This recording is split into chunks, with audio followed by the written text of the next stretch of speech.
but are we sharing the same facts? Is the Earth round? Is the world flat?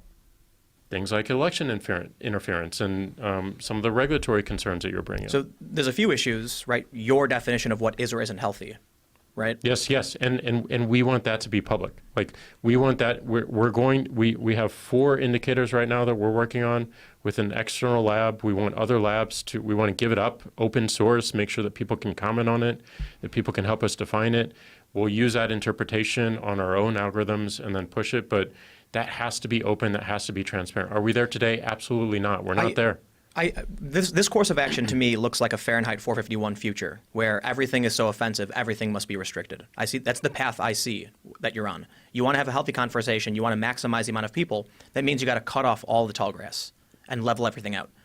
So if you've decided that this one rule needs to be enforced because certain things are offensive.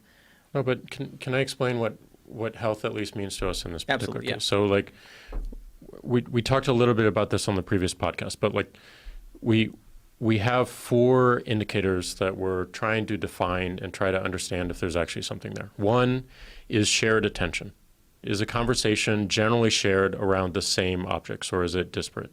So like as we're having a conversation, the 4 of us are having a conversation, are we all focused on the same thing? Or is Joe on his phone, which you were earlier, or like whatever is going on? Because more shared attention will lead to healthier conversation. Number 2 is shared reality. Not whether something is factual, but are we sharing the same facts? Is the Earth round? Is the world flat? So we women.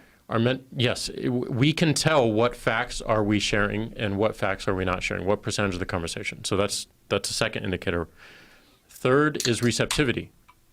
Are the participants receptive to debate and to civility and to expressing their opinion? And even if it is something that might be hurtful, are people receptive to at least look at and be empathetic and look at what's behind that? This is the one we have the most. Down. The sky was totally black. You know, I could see the curvature of the Earth, so that was amazing today. You don't see the curvature of the Earth. I could see the curvature of the Earth. You don't see the curvature of the Earth if you are 2 millimeters above this beach ball. You just don't. That stuff is flat. I travel a lot and I fly a lot and I can see the curvature when I fly. Okay, so 35,000 feet, you can see it, right? That's what you're saying? Generally speaking, I can see a slight curve to it, yeah. Okay, so Neil deGrasse Tyson says that you can't see it at that altitude, so I really... This really doesn't... We have satellites. That stuff is flat.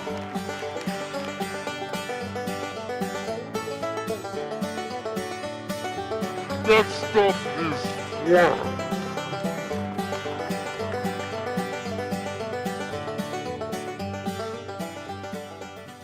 Don't get me started.